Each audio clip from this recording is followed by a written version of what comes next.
After she publicly shamed me as a broke man, I sent her a Venmo bill and accidentally started a movement. Hi, I'm Nate, 26, and I swear I didn't plan to go viral on Venmo, but last month, my girlfriend Madison posted on Instagram, "Why do broke men even try dating?" She was talking about me. Because I wouldn't blow $1,000 on a celebrity chef tasting menu she found on TikTok.so. I sent her a Venmo request for $6,427. For every single date, meal, coffee, concert, and trip I paid for over our 8-month relationship, I itemized it and made the request public. I wasn't ready for what happened next. Let's rewind. I met Madison through a dating app. Blonde, brilliant smile. Ran a social media consulting business, which I later learned meant helping salons open Instagram accounts. Still, she had great style, charisma, always talked about leveling up.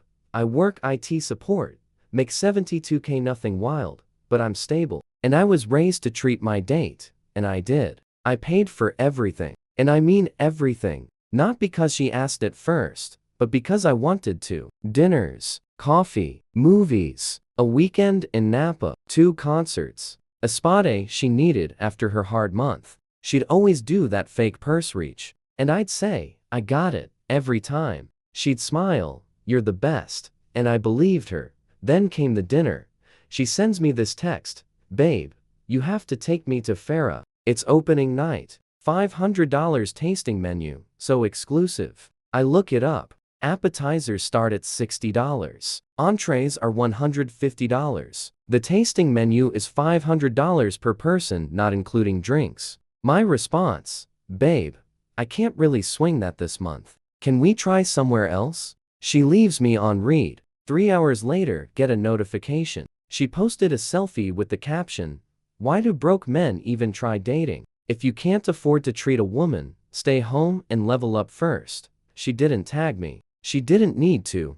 All her friends knew who she was talking about. I was at work, heart racing, staring at the screen. I thought we were having our first serious disagreement. I didn't expect to be turned into a punchline on social media, and that was the moment I snapped. So I did something I never thought I'd do. Not argue, not beg, not explain.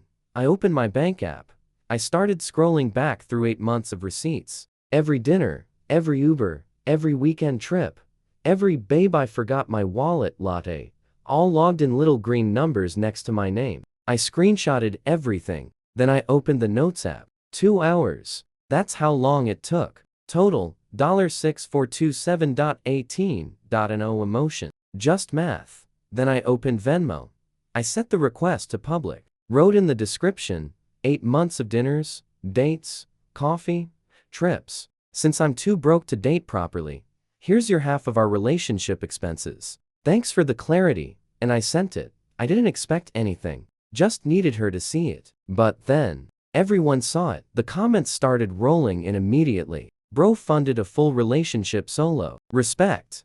Not the itemized breakup invoice. 6,400. That's a used Honda guy." But it didn't stop. Unson's friends Kelsey, Ashley, Brittany started flooding my phone. "Kelsey, take it down. This is harassment. Ashley, you look pathetic. Over one dinner?" Brittany, "This is emotional manipulation. You psycho." Didn't reply. I just watched. Then strangers jumped in. Some dude, financial abuse is making someone pay for everything, then calling them broke. Another girl, 6,400 in 8 months? Girl, you scammed him like a startup pitch deck. By noon, the post had over 300 likes and was screenshotted to Twitter. It was going viral. That night, Madison showed up at my apartment. I watched her through the Ring doorbell wearing the designer coat I bought her for her birthday, clutching the Michael Kors purse from our 6-month anniversary. Madison, open the door. "We need to talk." Me, "Did you come to pay the Venmo request?" Her, "You humiliated me. You called me broke." Her, "That was venting?" Me, "Then this is venting too." My neighbor, bless her, walked out, saw the scene, and said, "Honey, he doesn't have to let you in his home. That's called boundaries, not abuse." Madison left after 10 minutes of yelling and fake crying. I thought that was the end of it. Then she posted a Notes app apology on Instagram. Not to me, to her followers. I gave him emotional labor. I elevated his lifestyle. I taught him about wine and home decor. And this is how I'm repaid. She finished it with, "Some of y'all don't understand a woman's presence is the prize." She was doubling down. So I did too. I posted her LinkedIn profile, captioned it, "Entrepreneur making less than $3,000 a year, but owns $10,000 in designer gear. Math isn't mathing." And that, my friend, was just the beginning. 2 days later, I get a call from my HR department. Yeah, she reported me to my job. Her claim? That I was financially abusive and publicly humiliating her, which violated her emotional safety. I walked into that HR meeting fully prepared to get fired, but Patricia, our HR lead, was already smirking. "This about the Venmo thing?" she asked. I nodded. She pushed her laptop toward me. "I saw the post. My daughter sent it to me." She said, "Mom, this guy's a legend." Turns out, Patricia had already read everything. She saw the Venmo request. She saw Madison's original Broke Men post. She even saw the Notes app emotional labor speech. "We have to log this for policy reasons," she said. But off the record, good for you. Crisis averted. Except Madison wasn't done. The next day, I had an email from a Gmail account, a cease and desist letter, demanding I take down the Venmo post, pay her $5,000 for emotional distress, apologize publicly, or face legal action. Forwarded it to my cousin. He's an actual lawyer. He called me laughing so hard he had to put me on mute. "This isn't even legal formatting," he said. "It's literally just Arial font." From a Gmail. This is either a prank or her friend pretending to be a lawyer. I posted that too. Captioned it, "When you try to sue someone for public accountability using Gmail." The Gmail account vanished hours later, and just when I thought we'd reached peak absurdity, I get a DM from someone unexpected. Madison's old roommate, Taylor. "Hey," she wrote. "Just wanted to say I'm sorry for everything. Madison owes me and our other roommate over $3,200 in unpaid rent." Wait, what? "Yeah," Taylor continued. "While she was out buying $2,000 handbags and posting about leveling up, she was skipping rent and telling us she was waiting on client payments. Now, no, she was just using your money." Asked if Taylor would go on record. She replied, "Absolutely. Girl code doesn't apply when someone's robbing all of us." And then came the final blow. Marcus, Madison's ex. He slid into my DMs like a whistleblower. "Bro, she did the exact same thing to me. Paid for everything for 18 months. Then she called me abusive when I said no to a $5,000 trip to Cabo. I have receipts. You want them?" Yes, I did. He brought a binder to our meetup. Literal printed screenshots. Texts where she called men walking ATMs, a group chat titled "Securing the Bag," Madison, saying, "If he's not spending $500 a month, replace him." The worst one. From 1 week before she called me broke. Madison, "He's starting to get stingy. I'll ride this one out for another month, then bounce." That was it. Time to go nuclear. I posted 3 screenshots. Blurred names. No faces. Just text. From Madison's Securing the Bag group chat. 1. "He's only good for like $800 a month now. Time to find the next one." 2. "Girl, maintain until replacement. Never leave money on the table." 3. "He's pushing back on expensive dinners. Might be time to bounce." Caption. Turns out I wasn't broke. I was just the current ATM. Public disrespect comes with public accountability. To anyone getting drained and disrespected, keep the receipts. Peace. It blew up. Again. Within an hour, the screenshots hit Reddit. Within a day, they were on TikTok. This guy is the hero we didn't know we needed. Why is the group chat called Securing the Bag like it's a heist? Girl, math is real, and it's terrifying. Then Madison's friends started turning on her. Kelsey commented, "I've been defending you. I paid for your drinks last week while you were stashing designer bags. We're done." Taylor, the roommate, posted, $3,200 in unpaid rent. That's what she secured from us. The rest of the Securing the Bag group chat got leaked. Turns out Madison wasn't the only one running game. 12 women, all sharing tips on how to get paid without ever splitting a check. One had a whole checklist. Forget wallet, say you're between paychecks. Suggest restaurants with no price tags mentioned. A bag you just love. While scrolling Instagram, third of them got fired. Their employers saw the leaked screenshots, especially the ones bragging about targeting men at company mixers. And Madison, she tried to spin it. She went full notes app apology. Again, I've been misunderstood. Yes, I posted that thing about broke men. Yes, I joked in group chats. But this was all private. These men are launching a harassment campaign. This is misogyny. This is trauma. She recorded a teary video, calling me and Marcus toxic men who couldn't handle a strong woman, but nobody was buying it anymore. Not after she got caught telling her friends she was maintaining the ATM until she could level up. Her follower count dropped from 8,000 to 2,000 in 3 days. She locked her Instagram. Her social media consulting business gone. Every client dropped her. Even her Squarespace site crashed from the sudden hate traffic.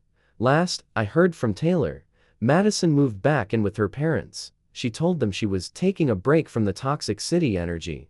Reality? She couldn't afford rent. Burned every bridge. And that $6,427 Venmo request? Still sitting there. Now with 2,000 plus likes and hundreds of comments. Someone even made it a TikTok trend. Unpaid relationship invoices. People started calculating how much they'd spent on exes who treated them like dirt. It's wild how quickly people forget about the broke man when the receipts hit harder than the flex. While Madison's social media life was crumbling like a stale croissant, mine had never been better. Messages flooded in from guys saying, "Man, you spoke for all of us." Some shared stories way worse than mine. One guy Venmoed $15,000 over 2 years to a girl who claimed she was saving for a co-owned apartment while secretly dating someone else. Another guy got ghosted the day after paying for her cosmetic surgery. So yeah, apparently, I wasn't the only broke man out there funding luxury lifestyles with middle-class salaries.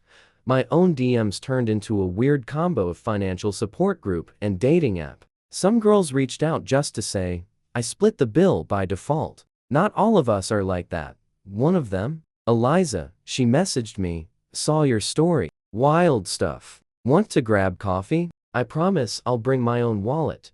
I laughed out loud at that and replied, "Only if you agree to split the tip." We met at a local cafe that Sunday. She showed up in sneakers, a denim jacket, and zero designer anything. First words out of her mouth, "So, what's your favorite spreadsheet function?" Not, "What do you drive?" Not, "What do you do?" She asked about Excel.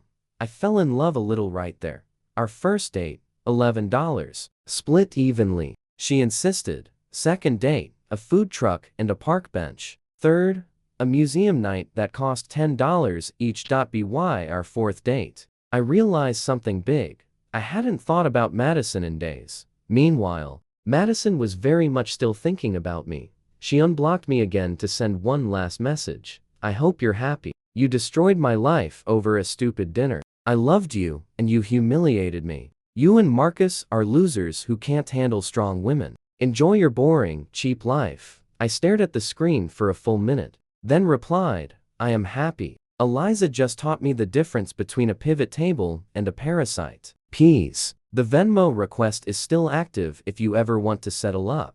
She blocked me again, obviously, but it didn't stop the momentum. The story kept making the rounds. Someone compiled it into a Reddit thread titled, "Guy Sends X Venmo Invoice." Internet explodes. It hit the front page within 24 hours. Even BuzzFeed picked it up. They reached out, asked for a quote. I declined the interview, but the article still ran. IT guy sends Venmo invoice to gold digging X and accidentally starts a movement. The comments were glorious. Guys thanking me. Girls tagging their friends. "This is why we always split. Don't be a Madison." Someone even made merch. T-shirts that said, "I am not your ATM." Another one just said, 6,427 pending. I bought one. Wore it on date 5 with Eliza. She nearly spit out her iced coffee laughing. And here's the twist nobody saw coming. My mom called me. Yeah, my mom. She follows me on Instagram. Apparently saw everything. "Honey, your dad pulled the same thing before he met me," she said.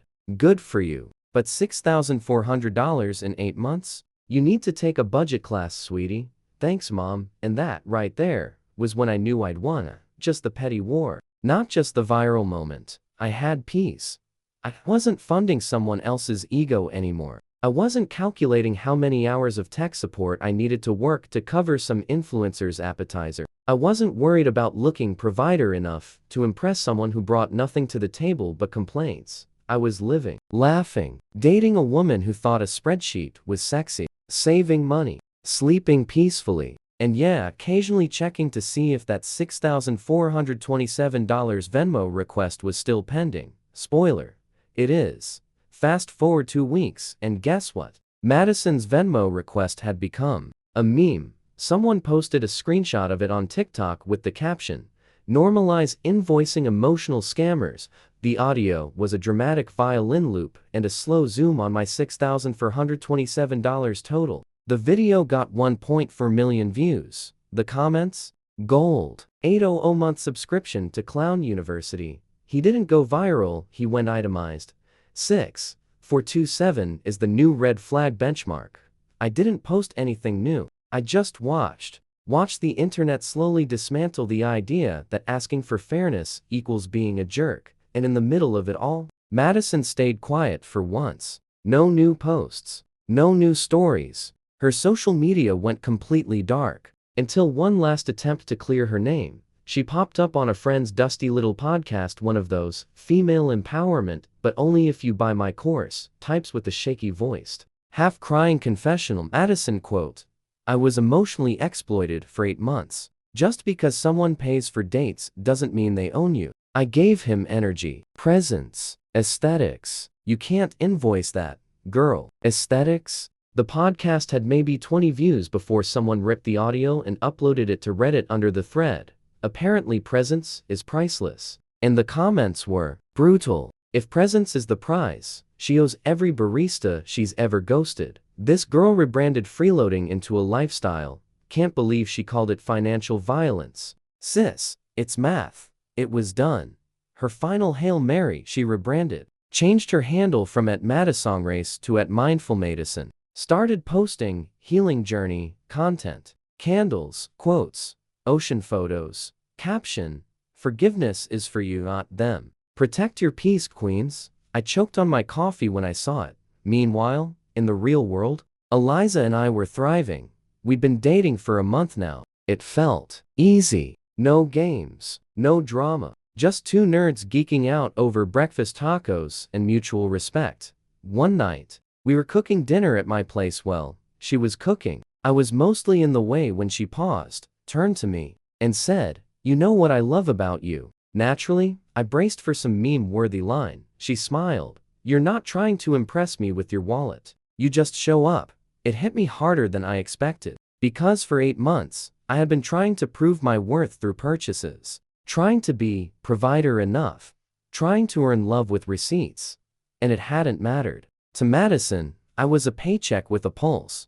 But to Eliza, I was enough as is. Later that night, as we watched a documentary about cults, her pic, I checked Venmo out of habit. Still pending. Still public. Still climbing in likes. 2,482 now.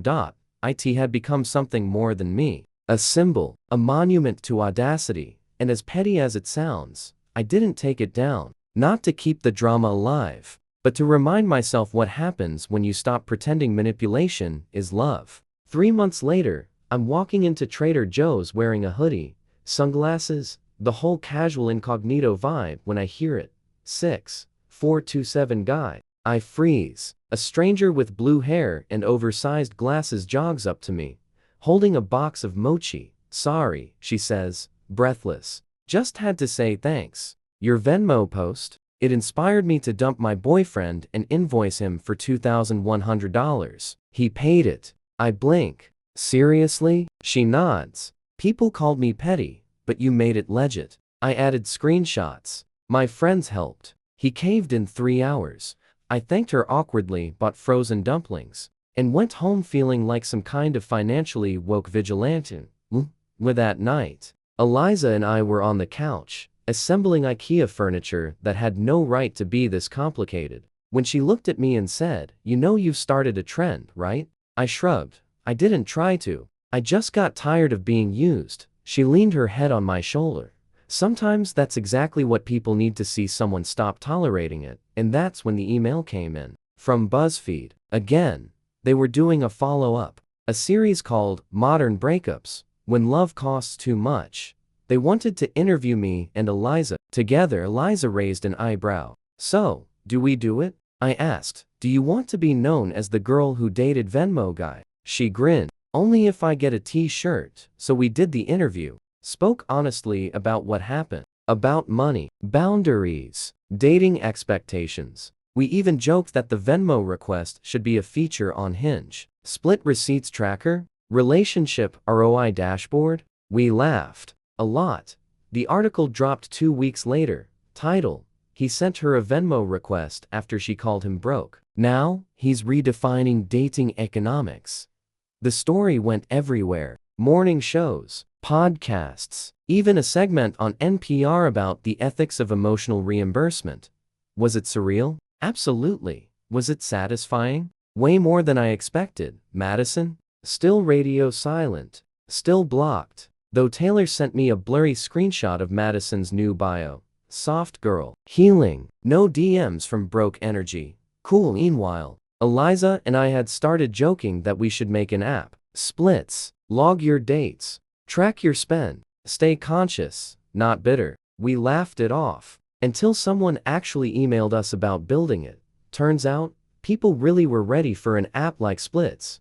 We got an email from a small fintech startup that had read the article and wanted to talk. Said they'd been concepting tools for equitable dating experiences and wanted to explore partnering with me and Eliza. At first, I laughed. I mean me. The dude who rage requested his ex on Venmo. A founder? But Eliza said something I'll never forget. Maybe it started petty, but it ended honest. And honest is rare, so we pitched. Built a basic mock-up. Splits lets you log shared expenses, calculate contributions, and even set custom rules for things like, first 3 dates on me, next 3, 50-50, no guilt, no guesswork. Within 2 months, we had a working prototype. We launched a beta version and dropped the link on Reddit. It got upvoted 19,000 times in 1 weekend. People were hungry not just for math, but for boundaries. For saying, "This is what I gave. This is what I deserve." We didn't make it just about dating. Roommates used it.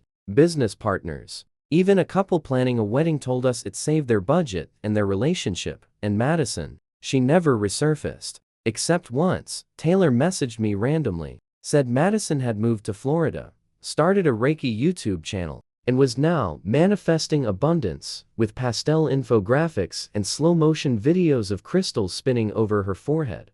Good for her, I guess. As for me, Eliza and I moved in together last month. No drama, no furniture theft, no Venmo battles. We track expenses like nerds and split takeout 60/40ths. Because she likes sides and I don't. Sometimes we still joke about. That night, I made the post, the one that started everything. I'll never forget sitting on my couch, sweaty palm, hitting send on a $6,427 request with zero clue what would happen. I wasn't trying to get famous. I was just tired. Tired of being used. Tired of being the good guy who paid and smiled and stayed quiet while someone else sucked me dry emotionally, financially, spiritually. I didn't want revenge. I just wanted to feel seen, and weirdly, that's exactly what happened. That Venmo request turned into a line in the sand. A boundary written in bold. The first time I said, actually, no, I deserve better than this. Now, I help build an app that lets people say that too. And every once in a while, I still check Venmo. The request? Still pending. 2,906 likes. No payment. But you know what? I'm not broke. Not anymore.